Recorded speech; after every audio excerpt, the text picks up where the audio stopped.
नमस्कार, दीपास किचन मध्ये आज आपण सर्वांच्याच आवडीचा नाश्त्याचा प्रकार बनवणार आहोत, ते म्हणजे कांदे पोहे। हे कांदे पोहे अगदी सुटसुटीत, एकदम मोकळे आणि एकदम मऊसूत सुद्धा होतात। त्यासाठी पोहे भिजवण्याची एक खास पद्धत मी तुम्हाला सांगणार आहे।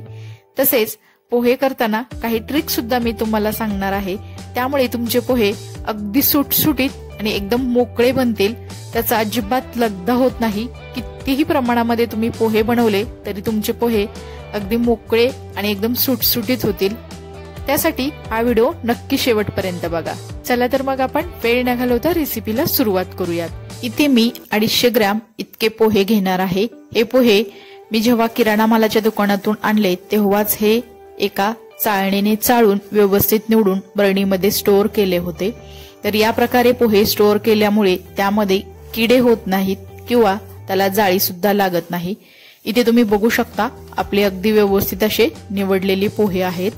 आता आपण हे पोहे या चाळणीमध्ये 2 ते 3 वेळा स्वच्छ असे धुवून घेणार आहोत आणि भिजत ठेवणार आहोत। तर तुम्ही ते बघू शकता, मी त्याला असं हाताने अगदी व्यवस्थित असं चोळून व्यवस्थित धुवून घेत आहे। तर कधीही पोहे भिजवताना एका त्या चाळणीमध्येच भिजवायचे आहेत, त्यामुळे ते अगदी व्यवस्थित भिजले जातात आणि पोह्याचा लगदा सुद्धा होत नाही। अगदी सुटसुटीत असे आपले हे कांदे पोहे त्यामुळे होतात। तर इथे तुम्ही बघू शकता आपण या खालचं पाणी काढून टाकायचं आहे आणि हे पोहे झाकून अगदी 10 ते 15 मिनिटे आपण भिजत ठेवूयात। तोपर्यंत बाकीची तयारी करूयात।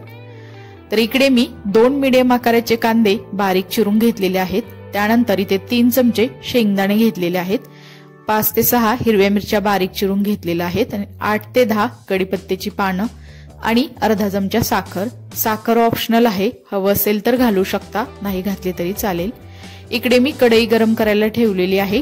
कढई गरम झाली की आपण इथे शेंगदाणे सुरुवातीला भाजून घेणार आहोत। तर तुम्ही हे शेंगदाणे तेलामध्ये तळून घेतले तरी सुद्धा चालेल, परंतु मी इथे सुरुवातीला थोडेसे शेंगदाणे भाजणार आहे, त्यानंतर थोडेसे कांद्यामध्ये ते तळून सुद्धा घेणार आहे। तर इथे तुम्ही बघू शकता अगदी 2 ते 3 मिनिटे मी मीडियम गॅसवरती शेंगदाणे थोडेसे भाजून घेतलेले आहेत। त्याला थोडे थोडे असे डाग पडायला सुरू झालेले आहेत। तर आतून हे शेंगदाणे थोडेसे भाजले गेलेले आहेत। आता आपण एका बाउलमध्ये त्याला काढून घेऊयात। त्यानंतर इथे आपली कढई सुद्धा गरम झालेली आहे। आता आपण यामध्ये घालायचं आहे तेल आणि तेल सुद्धा अगदी व्यवस्थित असं गरम होऊन द्यायचं आहे।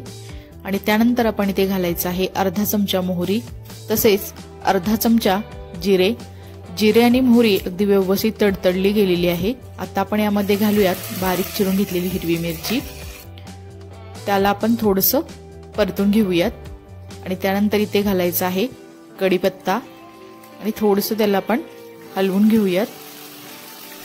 त्यानंतर आपण कांदे पोहे बनवणार आहोत, त्यासाठी बारीक चिरून घेतलेला हा कांदा घालायचा आहे आणि त्याला अगदी व्यवस्थित असं परतून घ्यायचं आहे।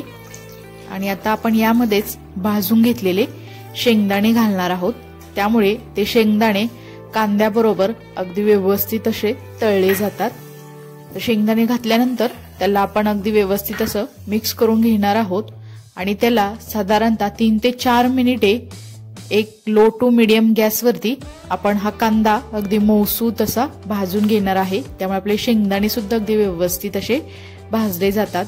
त्यानंतर आपण इथे चवीनुसार मीठ घालायचं आहे, तसेच इथे अर्धा चमचा इतकी हळद घालायची आहे आणि त्याला अगदी व्यवस्थित असं मिक्स करून घेऊयात। हळद कधीही तेलामध्येच घाला, त्यामुळे त्याचा कलर सुद्धा छान येतो आणि पोह्याला अगदी व्यवस्थित अशी हळद लागली जाते। तुम्ही ते बघू शकता पोहे सुद्धा आपले अगदी मोकळे आणि सुटसुटीत असे भिजले गेलेले आहेत। आता हे भिजलेले पोहे आपण यामध्ये घालायचे आहेत आणि त्याला अगदी व्यवस्थित असं मिक्स करून घ्यायचं आहे, त्यामुळे सर्व मटेरियल पोह्यामध्ये व्यवस्थित असं मिसळलं जाईल। तर तुम्ही ते बघू शकता, त्याला हलवल्यानंतर पोह्याला आपल्या कलर सुद्धा अगदी छान आलेला आहे, कारण इथे आपण तेलामध्ये हळद टाकलेली आहे आणि हळद ही सर्वात शेवटी टाकायची आहे, त्यामुळे ती करपली जात नाही। तर मस्त असे आपले मोकळे सुटसुटीत असे आपले पोहे हे बनले गेलेले आहेत। आता आपण यामध्ये अर्धा चमचा साखर घालूयात, त्यामुळे पोह्याला चव छान होते आणि एकदम मऊ असे आपले पोहे बनले जातात।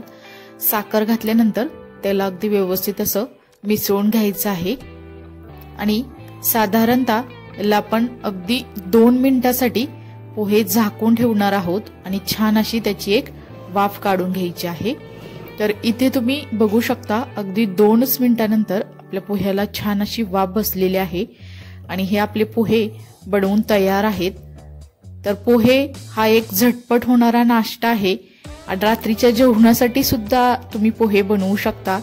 खूप जणांना पोहे आवडतात आणि वरून आपण मस्त अशी हिरवीगार कोथिंबीर घालायची आहे, त्यामुळे अजूनच चविष्ट असे आपले पोहे बनले जातात।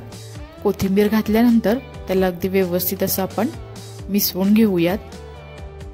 तुम्ही ते बघू शकता पोहे आपले अगदी मऊ एकदम सुटसुटीत आणि एकदम मोकळे असे बनले गेलेले आहेत। तर मी सांगितलेल्या काही टिप्स तुम्ही जर फॉलो केल्या तर पोहे एकदम चविष्ट आणि एकदम मोकळे होतील। तर वरून आपण इथे लिंबू घालणार आहोत, त्यामुळे सर्वत्र ते एकसारखं असं लिंबू यामध्ये मिसळलं जातं किंवा तुम्ही पोहे सर्व करताना सुद्धा त्यासोबत लिंबू देऊ शकता। तर त्याला आपण परत एकदा थोडंसं असं मिक्स करून घेणार आहोत। पोहे हे आपण अनेक वेगवेगळ्या प्रकारे बनवू शकतो किंवा पोह्यांचे अनेक असे प्रकार आहेत। तर मसाला पोहे सुद्धा तुम्ही बनवू शकता, ते सुद्धा अगदी चविष्ट बनले जातात। तर हे आपले मोकळे सुटसुटीत असे पोहे आपण सर्व करूयात एका डिश मध्ये। तुम्ही सुद्धा मी सांगितलेला काही टिप्स फॉलो करून असे पोहे बनवून बघा, कसे झाले हे मला नक्की कमेंट्स मध्ये सांगा। या अगोदर सुद्धा मी आपल्या चॅनेलवरती पोहे वड्यांची रेसिपी अपलोड केलेली आहे, ती पाहायची असेल तर त्याची लिंक मी डिस्क्रिप्शन बॉक्स मध्ये दिलेली आहे, तिथे जाऊन ती पोहे वड्यांची रेसिपी तुम्ही पाहू शकता। आता वरून थोडीशी आपण बारीक शेव घालूयात आणि थोडीशी कोथिंबीर। तर इथे आपले झटपट होणारे एकदम मस्त असे पोहे बनवून तयार आहेत।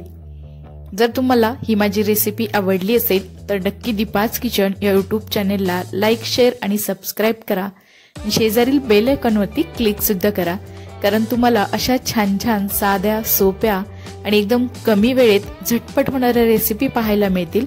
नंतर भेटूया आपण अशाच एका छान अशा रेसिपी सोबत। तोपर्यंत सर्वांना धन्यवाद।